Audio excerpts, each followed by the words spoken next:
कबीरदास जी ने कहा एक ऐसी ठगनी है जिसने पूरे संसार को लूट लिया। वो ठगनी क्या है? वो ठगनी है दुख। वो ठगनी कुछ और नहीं है, दुख है दुख। केवल सुख की तलाश में आदमी भागता रहता है, लेकिन हाथ में दुख ही आता है। और कोई कह देता है माया, अगर उसे माया कहा जाए तो भी दुख ही है, क्योंकि माया में कहीं सुख नहीं है। माया कहते हैं रुपया, पैसा, सोना, चांदी, बाल बच्चे, पत्नी, ये क्या है? ये भी दुख है। इसलिए कबीरदास जी ने लिखा, कौन ठगनी ने लूटी और नगरिया रे, कौन ठगनी ने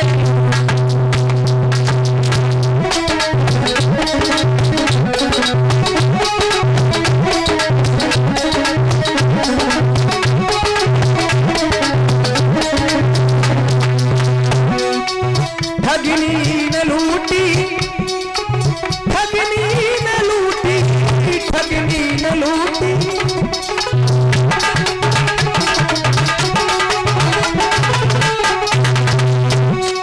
ठगनी ने लूटी, ठगनी ने लूटी नगरिया रे, कौन ठगनी ने लूटी, ठगनी ने लूटी।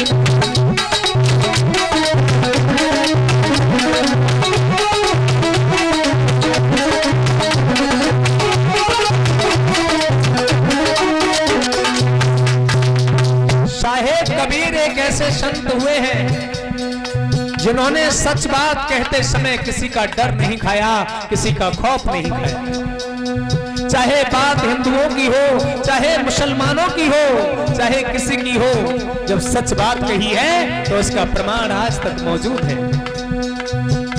कबीरदास ने कहा, जो अपने आप को महागुरु बता रहे हैं, जो अपने आप को महाज्ञानी बता रहे हैं, उन लोगों की इस माया ने क्या दशा की है, वे पैसा और स्त्री के चक्कर में कैसे पड़े हैं, बताया।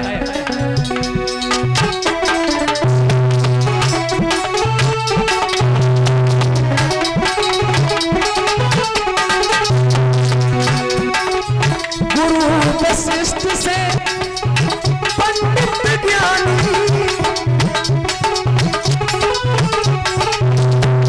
वशिष्ठ से पंडित ज्ञानी, लूट ले ठगनी नहीं मानी, लूट ले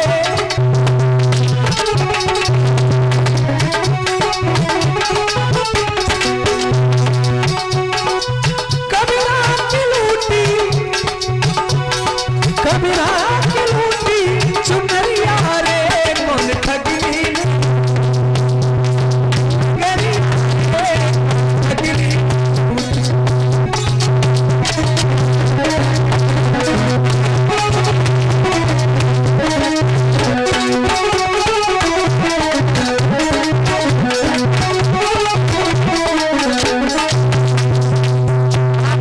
भगवान बुद्ध से किसी की तुलना नहीं कर रहा हूं, लेकिन मैं ये पूछना चाहता हूं, भगवान गौतम बुद्ध ने जब तपस्या की, उस तपस्या के बाद क्या तुमने कभी सुना कि भगवान बुद्ध ने कभी दोबारा किसी स्त्री से संबंध बनाया?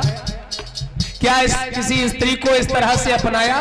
उन्होंने अपनी पत्नी के साथ में भी वासना नहीं की, जबकि पुराणों के हिसाब से 10-10 हजार वर्ष तपस्या करने वाले ऋषि मुनि, इन्होंने अप्सराओं को रखा जिनसे संतानें पैदा हुई। फिर हमें बताइए 10,000 वर्ष तपस्या तुमने क्यों की? उस तपस्या का क्या फायदा हुआ? मैं अंगुली नहीं उठा रहा हूं, कबीरदास जी ने जो कहा है वो बात बता रहा हूं। कबीरा की लूटी चुनरिया रे, कौन ठगनी ने लूटी नगरिया रे, कौन ठगनी।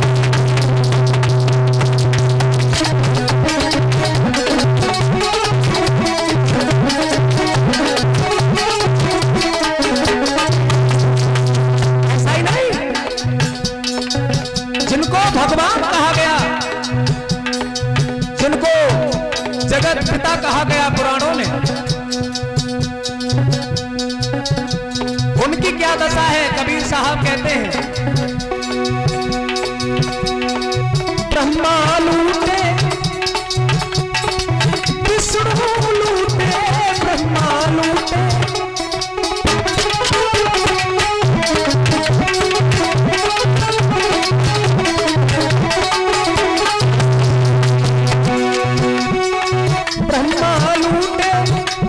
ब्रह्मा जी भी लुट गए, क्योंकि ब्रह्मा जी अपनी ही बेटी पर आसक्त हो गए।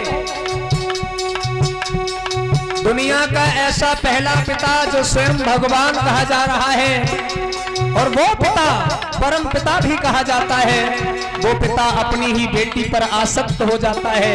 इसे कहते हैं माया। कबीर दास ने कहा ब्रह्मा लूटे विष्णु लूटे,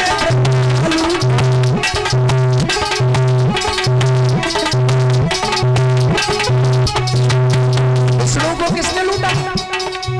विष्णु अपने साले की पत्नी वृंदा के साथ में लुट गए।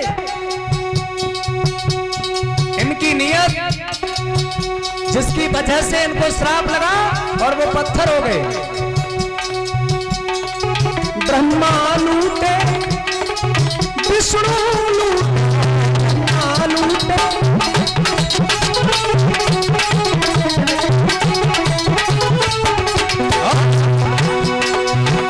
नारद को बनाई गई, नारद को बनाई गई बंदरिया रे ठगनी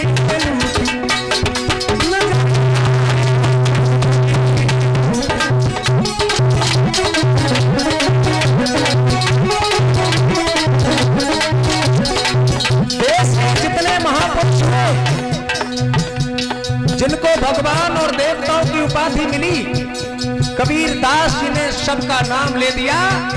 इनके साथ में ये हुआ, इनके साथ में ये हुआ। लेकिन आप लोग बता सकते हैं क्या उसमें भगवान बुद्ध का जन्म नहीं हुआ था? भगवान बुद्ध का भी जन्म हुआ था, लेकिन कबीर दास ने भगवान बुद्ध की ओर अंगुलियां नहीं उठाई, क्योंकि उनको मालूम था कि भगवान बुद्ध जैसा पवित्र व्यक्ति इस धरती पर कभी पैदा नहीं हुआ और कभी पैदा हो नहीं सकता। इसलिए सबका नाम लिया, लेकिन बुद्ध के बारे में नहीं कहा कि बुद्ध में भी कोई कमी है। बुद्ध को कभी माया जाल ने सताया, बुद्ध को मोह जाल ने फंसाया। इसलिए कबीर दास जी लिखते हैं, कौन ठगनी ने लूटी नगरिया रे, कौन ठगनी ने लूटी,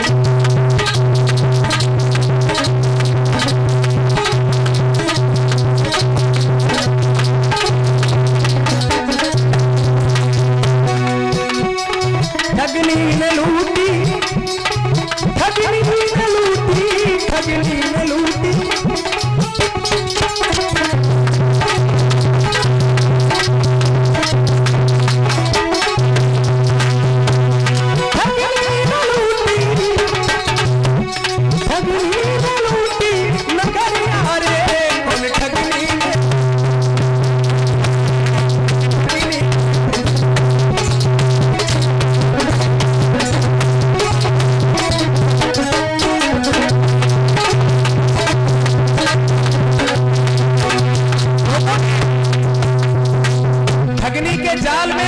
भगवान को भी फंसाने की कोशिश की थी।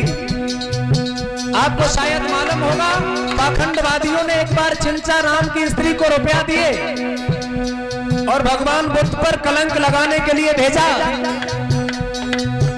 लेकिन वो भी सफल नहीं हो पाए, क्योंकि भगवान बुद्ध कोई साधारण मनुष्य नहीं है, ऐसे ही पूरे संसार के विश्व गुरु नहीं है।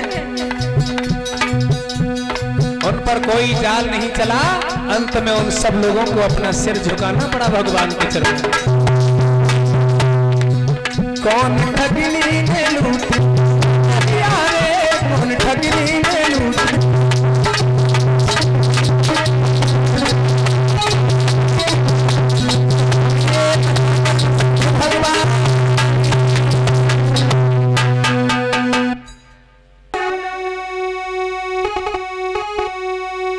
पवन सुघर में पहने बहुबार,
जिस उपवन में उनको बिठाया गया वो उपवन इतना सुंदर है जो इसीलिए सजाया गया था कि राजकुमार का मन विचलित हो जाए, राजकुमार का मन इन स्त्रियों को देख करके मोहित हो जाए और इनके मन में जो वासनाएं हैं वो बढ़ जाएं। लेकिन भगवान के हृदय में वासना तो है नहीं, भगवान के हृदय में वासना नहीं है, इसलिए भगवान को ये सब बहुत बुरा लग रहा है।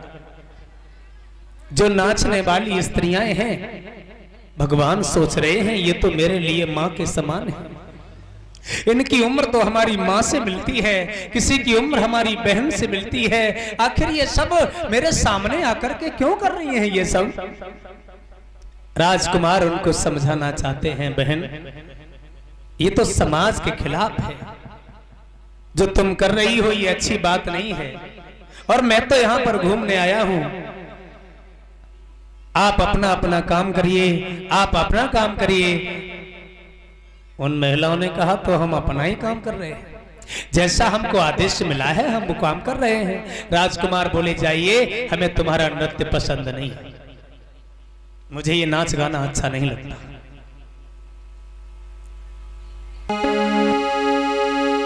चलते चलते आए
करे अगुवाई गोपा नारी, पर उन सत के बहे जलबारी। करे अगुवाई गोपा नारी, पर उन सत के बहे जलबारी।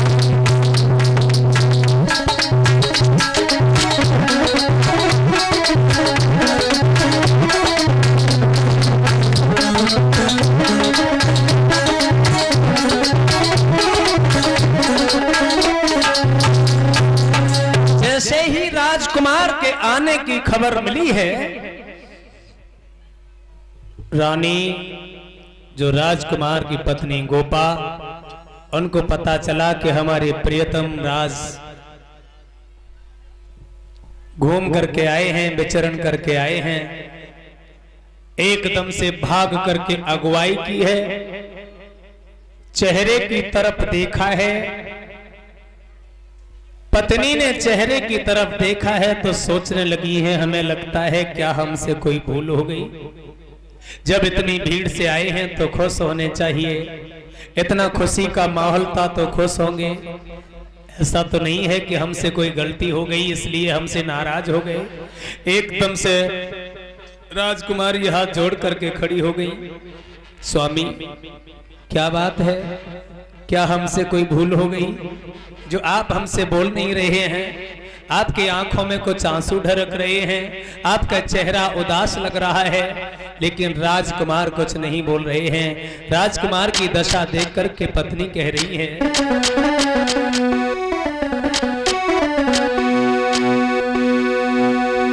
कि ऐसी क्या साजना और दिल पे छुरियां चल गई,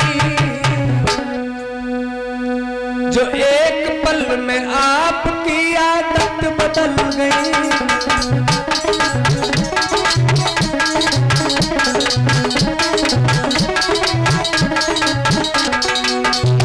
आप घर से गए तब ऐसे नहीं थे। आप घर से गए थे तब तुम्हारे चेहरे पर इतनी उदासी नहीं थी। आप लौट कर आए हैं तो आप बड़े चिंतित लग रहे हैं, बड़े दुखी लग रहे हैं। आखिर क्या हो गया?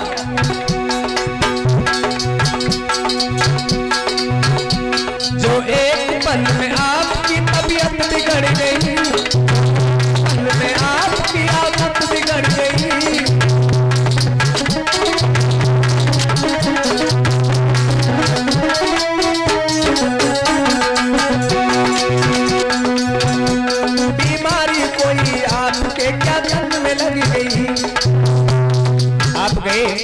क्या बीमार हो गए? बीमारी कोई आपके क्या तन में लगी है, कोई आपके कोई मन में लगी है।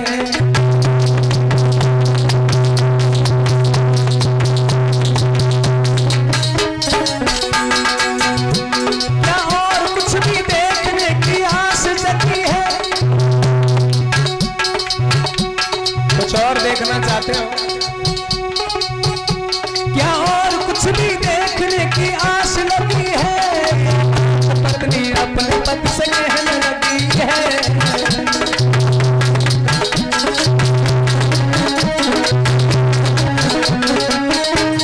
और बोली भूल भरी बात कोई हमसे निकल गई। जो एक पल में आपकी आदत बदल गई।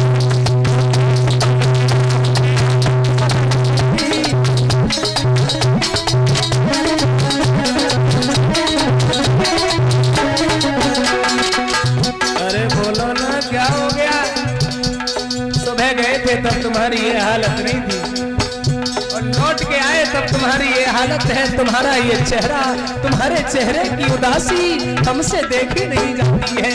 और पत्नी बोली, ऐसी क्या साजना दिल पे छुरियां चल गई, जो हंसने की हंसाने की आदतें बदल।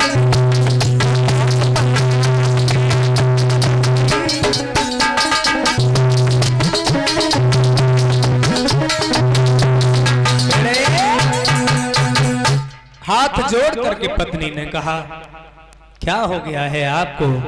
आप इतने उदास हैं, आप इतने चिंतित हैं, ये बात मेरी समझ में नहीं आ रही। लेकिन राजकुमार कुछ बोल नहीं रहे हैं। बोले कोई बात नहीं, कोई बात नहीं है। अगर कोई बात नहीं है तो फिर अंदर चलो। कलाई में पकड़ करके मैया यशोधरा राजकुमार को गोद में लेकर के चली हैं। मेरे भगवान को माफ करें, मेरे भगवान को लेकर के चली हैं और उसी जगह पर पहुंची हैं जहां पर एक छोटा सा नन्हा मुन्ना बालक आंगन में सो रहा है। उसी जगह पर पहुंची हैं तो भगवान को और चिंता सता रही है। बच्चे के जन्म की एक चिंता, दूसरी दुनिया की चिंता। अब वहां पर बैठ गए हैं, चिंता और बढ़ रही है। अब हम क्या करें? ये मकड़ी जैसा जाल बढ़ता जा रहा है। माँ बाप की चिंता, राजपाट की चिंता, परिवार की चिंता, पत्नी की चिंता, केवल 20 लोगों की चिंता में पूरी दुनिया की हम चिंता नहीं ले पाएंगे। अगर हम पूरे संसार को सुख देना चाहेंगे तो मुझे ये परिवार तो छोड़ना पड़ेगा। अगर इतने ही लोगों में लगे रहेंगे तो हम पूरे संसार का साथ नहीं दे सकते। इसलिए मुझे पहले घर छोड़ना पड़ेगा। ये घर की चिंताओं को अपने आप से दूर करना पड़ेगा। भगवान बार बार सोच रहे हैं और पत्नी बार बार कुछ और सोच रही है। क्या हो गया है? बोलो। बोलिए क्या हो गया है, तुम्हारे बिना तो हम जी नहीं पाएंगे, क्योंकि पति ही पत्नी का सब कुछ होता है। अगर हमसे कोई गलती हो गई है तो हमें बताओ क्यों? क्योंकि तुम ही मेरे मंदिर, तुम ही मेरी पूजा, तुम ही देवता हो, तुम ही देवता।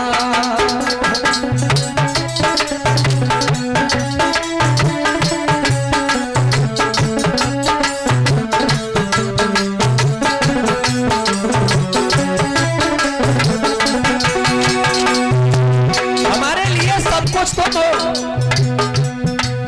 इसलिए मैं आपसे जानना चाहती हूँ, तुम ही मेरे मंदिर, तुम ही मेरी पूजा, तुम ही देवता हो, तुम ही देवता हो।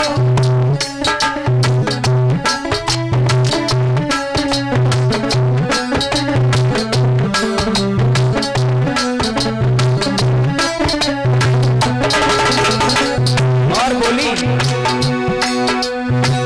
तुम ही मेरे माथे की बिंदिया की झिलमिल, तुम ही मेरे बालों के गजरा की मंजिल।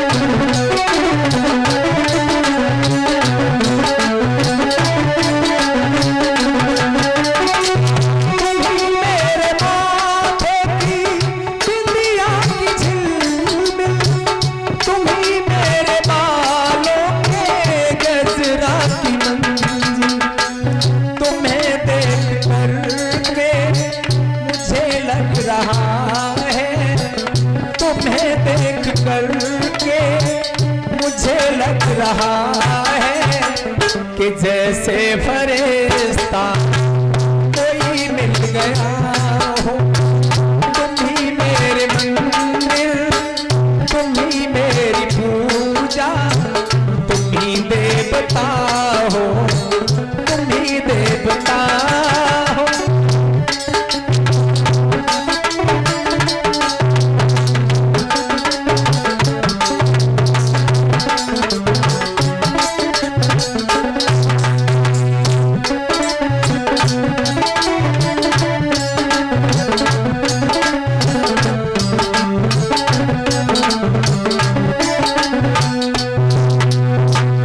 जवाब दिया है, मैं तुम्हारे बिना बिल्कुल कुछ नहीं हूं, क्योंकि पत्नी का सर्वस्व पति होता है। और आप अगर हमारे होते हुए भी उदास हैं, चिंतित हैं, अपने मन की तकलीफ आप हमें नहीं बताएंगे तो फिर किसको बताएंगे?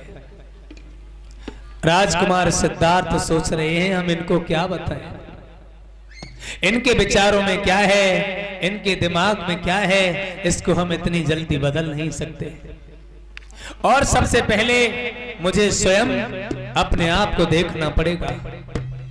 पत्नी को समझा करके कहा है, देखिए यशोधरा, विषय ये नहीं है, लेकिन विषय केवल ये है कि पूरे संसार में मुझे दुख के अलावा कुछ दिखाई नहीं देता। पूरे संसार में दुख का पहरा है और किसी का पहरा नहीं है। हर आदमी दुखी है, या तो बीमारी से दुखी है, या मन से दुखी है, कहीं न कहीं बात से दुखी है। और इस संसार में दुखी रह करके मैं जीना नहीं चाहता। मैं संसार के दुख का कारण जानना चाहता हूं, पूरे संसार को सुखी करना चाहता हूं, मैं सुख की तलाश करना चाहता हूं। पत्नी ने कहा, अगर आप सुख की तलाश करना चाहते हैं तो मैं आपकी अर्धांगिनी हूं, बताइए मैं आपकी क्या सेवा कर सकती हूं? अगर आप संसार के दुख को दूर करना चाहेंगे तो मैं जितना कर सकूंगी आपका सहयोग करूंगी, मैं आपका साथ दूंगी। मैं आपकी क्या सेवा करूं? राजकुमार से जब ये कहा है तो राजकुमार सिद्धार्थ जी ने कहा, अगर तुम हमारा साथ दे सकती हो तो केवल एक काम कर दो। क्या?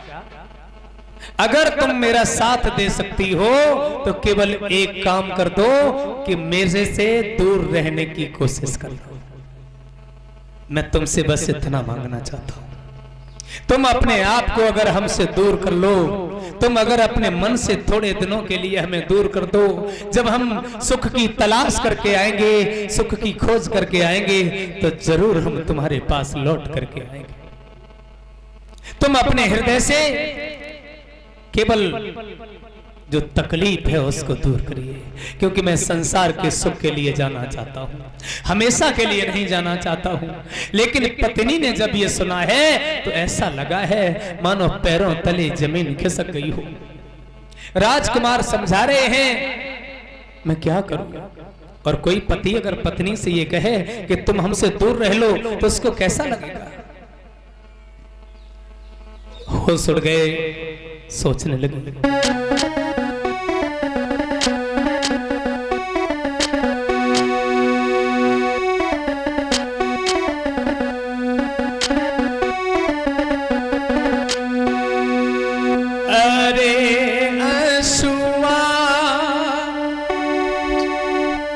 भरी गए अखियन में,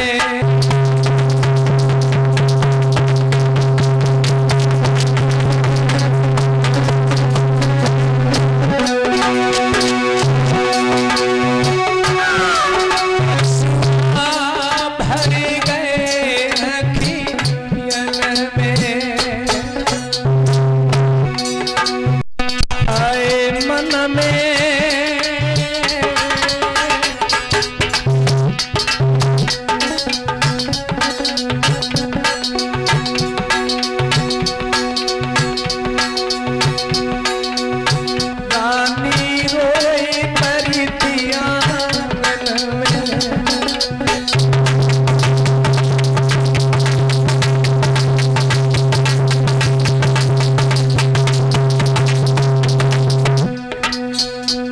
आंखों में आंसू भर आए।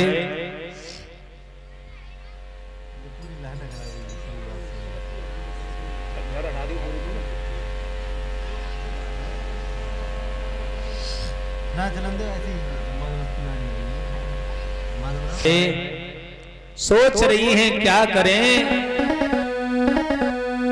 एक बात कह रही हैं अपने पति से, और सैया जरा तो विचार, और अपने मन में विचारो, जरा तो विचार।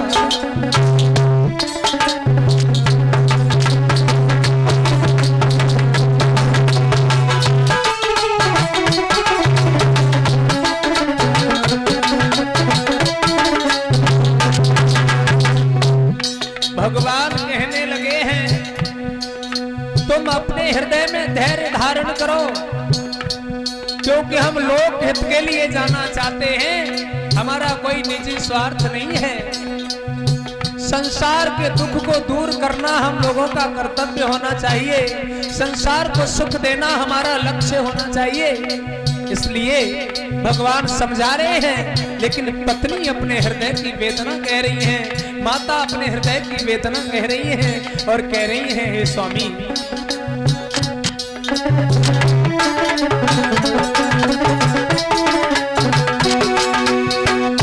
सैया जरा तो विचार, अपने हृदय में विचारो, जरा तो विचार।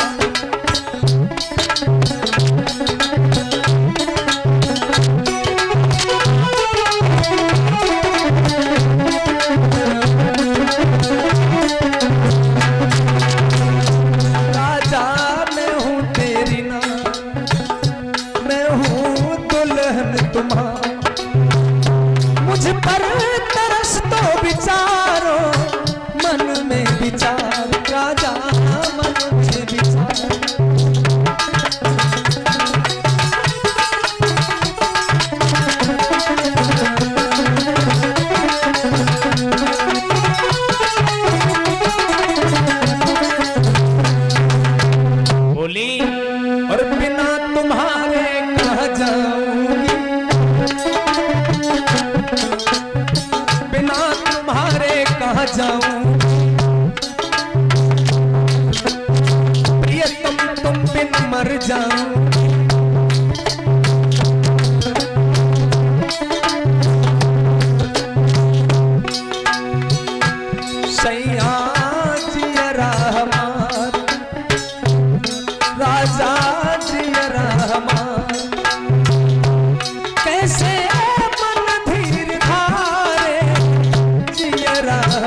चिंता हमें अपनी है, उससे ज्यादा हमारे घर में छोटा सा राजकुमार भी है। राजकुमार राहुल की दशा हमसे देखी नहीं जाएगी। वो किन से पिताजी कहेगा, कौन उसको हृदय से लगाएगा। इसलिए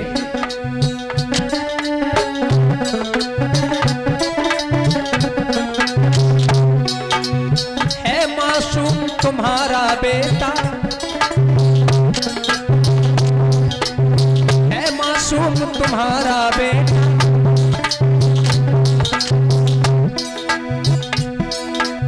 वो निर्दोष पलंग पर ले,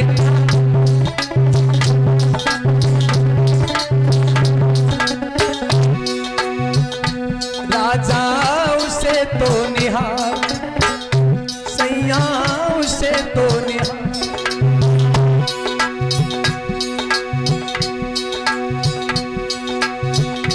थोड़ा तरस तो विचारो, नयन तो उघार राजा, नयन तो अपना बेटा निहारो, नयन तो उघार।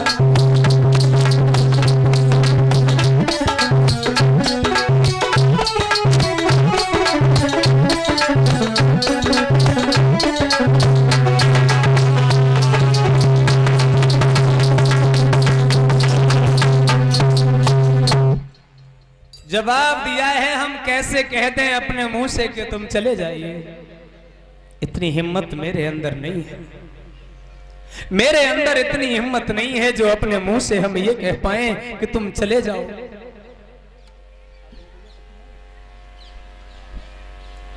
सात दिन का हमारा पुत्र है और ये बालक जब बड़ा होगा तो किन को पिता कहेगा, कौन इसे प्यार देगा। बार बार भगवान समझा रहे हैं, कैसी बातें कर रही हो, अरे कैसी बातें कर रही हो, आप इस बात की चिंता मत करो। ये खुद समझने लगेगा, समाज में आकर के समाज की बातें जान जाएगा। दुख तो पैदा करने से होता है, दुख अपने आप नहीं होता है। जब ये बात समझ नहीं पाएगा तो ये दुखी नहीं होगा। बार बार समझाते हुए भगवान ने अपनी पत्नी को समझाया।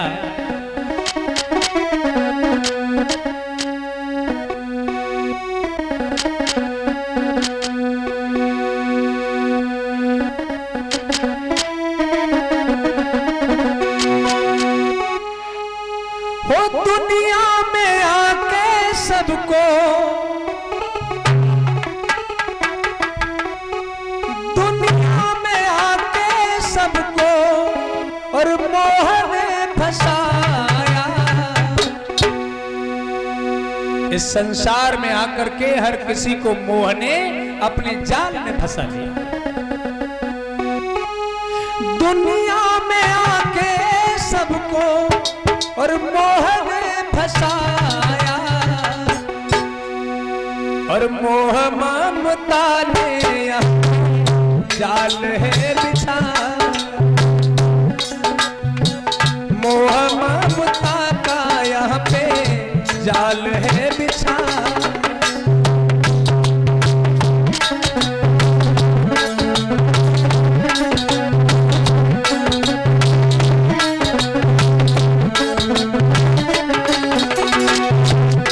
जब लोग दुनिया में नहीं रहते हैं तो अपने आप लोग उनका मोह खत्म कर देते हैं। जब आंखों के सामने से चले जाते हैं तो मोह कम हो जाता है। इसलिए यही बात सोचकर भी तुम भी अपने हृदय में धैर्य धारण करो। भगवान ने समझाया प्राणन प्यारी मेरी,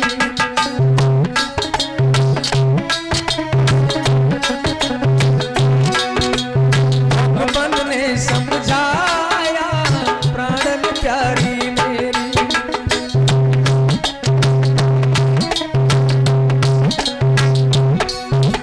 मुझे अगर मिल जाए नारे अनुमति तेरी,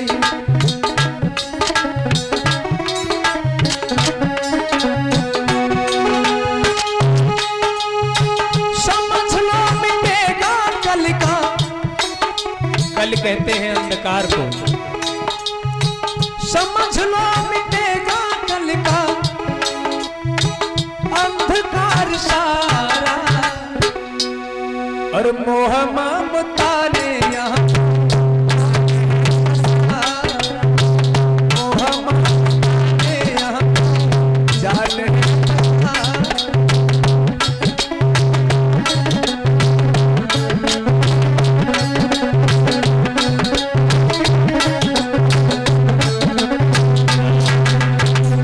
पति पत्नी आपस में बात करते रहे, आधी रात से भी ज्यादा हो गई।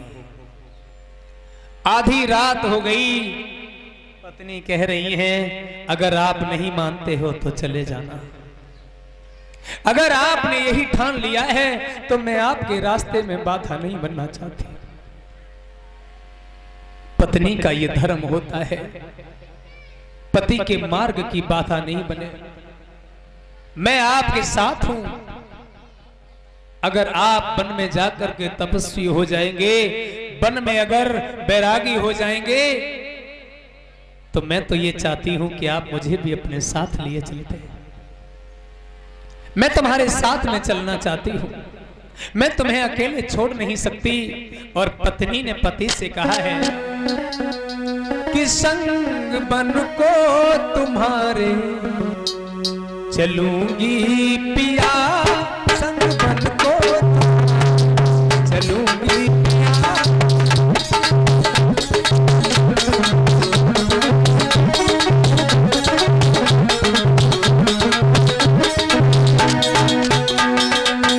संग बन को तुम्हारे चलूंगी पिया,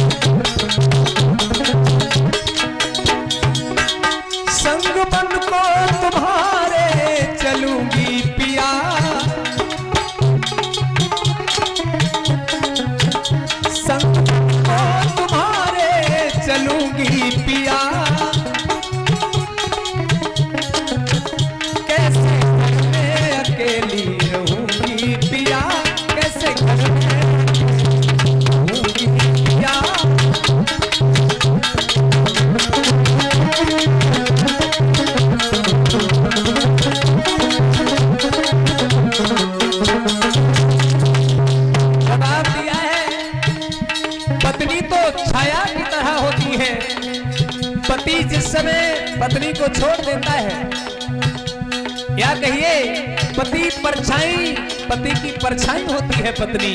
जहां पति जाएगा वहां पत्नी जाएगी, इसलिए मैं आपको छोड़ नहीं सकती। आप योगी बनेंगे तो योगिनी बनूं,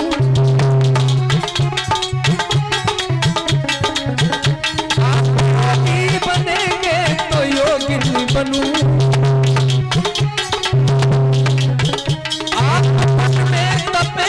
तो मैं भी तपूं,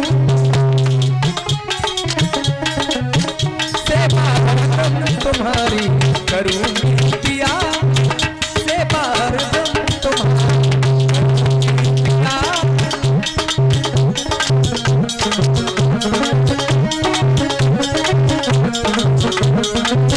संग बन को तुम्हारे चलूंगी पिया, संग बन को तुम्हारे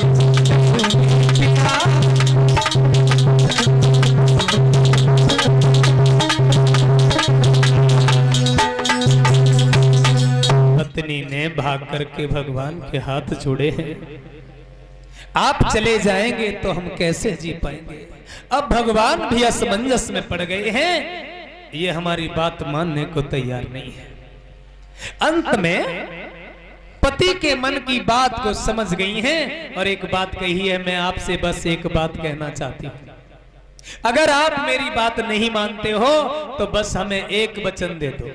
बोले क्या? कि जब आप जाओगे, जब मैं जाग रही होंगी तो तुम मत जाना। मैं अपनी आंखों से तुम्हें जाते हुए देख नहीं सकती, भले ही तुम चले जाओ, लेकिन मैं तुम्हें अपनी आंखों के सामने जाते नहीं देख सकती। जब हम सो जाएं उसके बाद में तुम चले जाना। भगवान ने कहा ठीक है। पति पत्नी दोनों की आपस में सलाह हुई। लोग कह देते हैं कि भगवान अपनी पत्नी को छोड़कर चले गए। भगवान पत्नी को छोड़कर नहीं गए, पत्नी की परमिशन से गए, पत्नी की सलाह से गए। यहां तक सुनने में आया कि भगवान ने जिस दिन घर को छोड़ दिया, भगवान तथागत ने जब घर छोड़ दिया था, उसी दिन से पत्नी अपने मन से अपने घर ही घर में वैराग्य धारण करके रह रही थी। सुंदर सुंदर आसनों का, सुंदर सुंदर भोजनों का त्याग कर दिया था, राजमहल के सुखों का त्याग कर दिया था, जमीन पर सोना आरंभ कर दिया था। लेकिन किसी ने बताया क्या? हमारे भगवान की पत्नी कोई ऐसी वैसी स्त्री नहीं थी, वो स्वयं एक देवी कहना चाहिए, ऐसी देवी जिन्हें स्वयं प्रकृति कहना चाहिए, जिन्होंने पूरे संसार की रचना कर दी। महापुरुष थे भगवान, कोई साधारण मनुष्य नहीं थे। उन्होंने भगवान का साथ दिया, उनके हाथ को, उनके पैर को रोका नहीं, लेकिन बस इतनी बात थी, उन्हें दर्द था कि आंखों से जाते हुए देख नहीं सकती थी। बालक भी छोटा था, तो भगवान ने उनकी बात को मंजूर कर लिया। और रात में बात करते करते करते करते उस रात भगवान ने और ज्यादा प्रेम किया, क्योंकि वो प्रेम की आखिरी रात थी। उस रात भगवान ने इतना प्रेम किया, इतना प्रेम किया कि भगवान की बातों ही बातों में मैया यशोधरा को नींद आ गई। और मैया को जब नींद आई है, भगवान उनके चेहरे की तरफ देखते रहे, उस बच्चे के चेहरे की तरफ देखते रहे। अंत में भगवान के मन में एक विचार हुआ, अगर हम इनको ऐसे ही देखते रहेंगे तो हमारे मन का मोह बढ़ता चला जाएगा और हमें इस संसार के लिए परिवार छोड़ना पड़ेगा। अगर हम मोह बढ़ा देंगे तो हम क्या कर सकते हैं? इसलिए भगवान ने अपनी पत्नी और अपने बच्चे का मोह छोड़ दिया।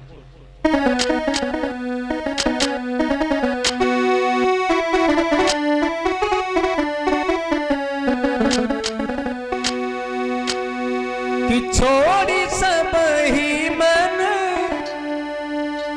और व्यसन बयालू,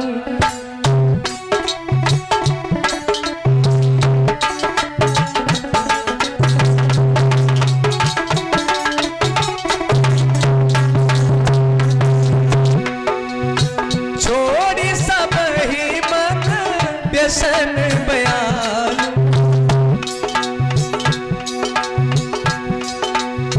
मन ही दुखित अति है असहालू।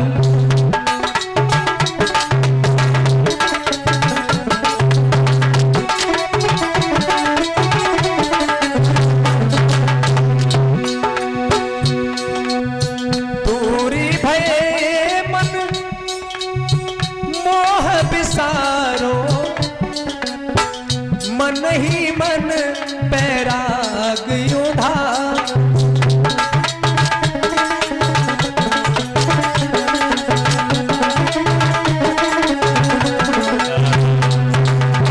पत्नी और बच्चे को छोड़ करके खड़े हो गए।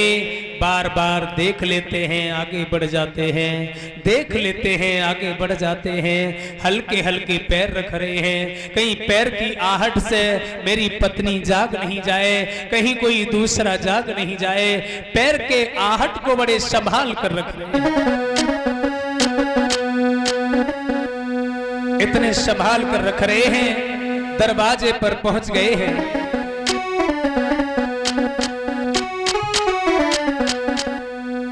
कि यूं तो खिड़की पे मतलब दरवाजे पर, यूं तो खिड़की पे वो आ गए और पास नामन से तब खो गए।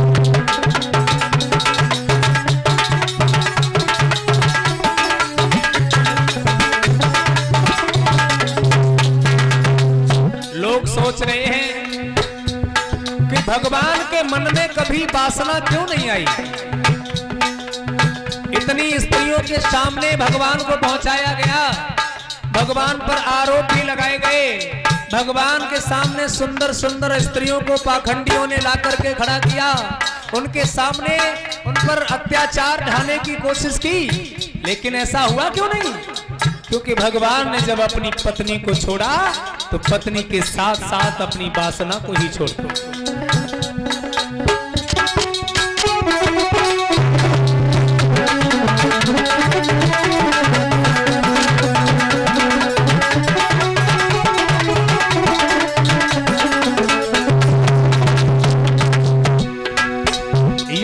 खिड़की पे जवाबे वासना मन की तब खो गई।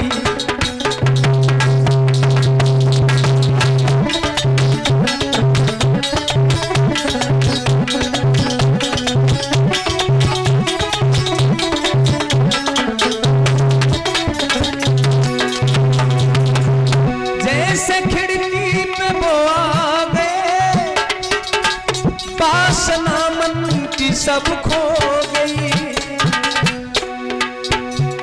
और सारी दुनिया के सुख के लिए, सारी दुनिया के सुख के लिए उनकी कुर्बान जिंदगी, जिंदगी उनकी कुर्बान हो गई।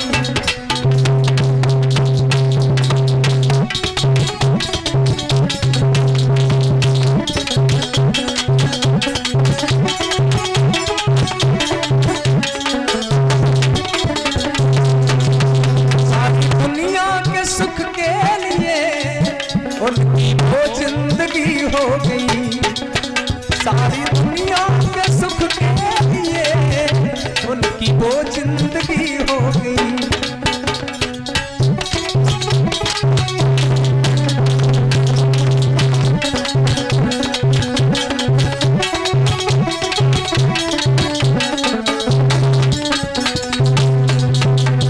बोलिए तथागत बुद्ध भगवान। भगवान ने इस तरह से अपना घर छोड़ा है,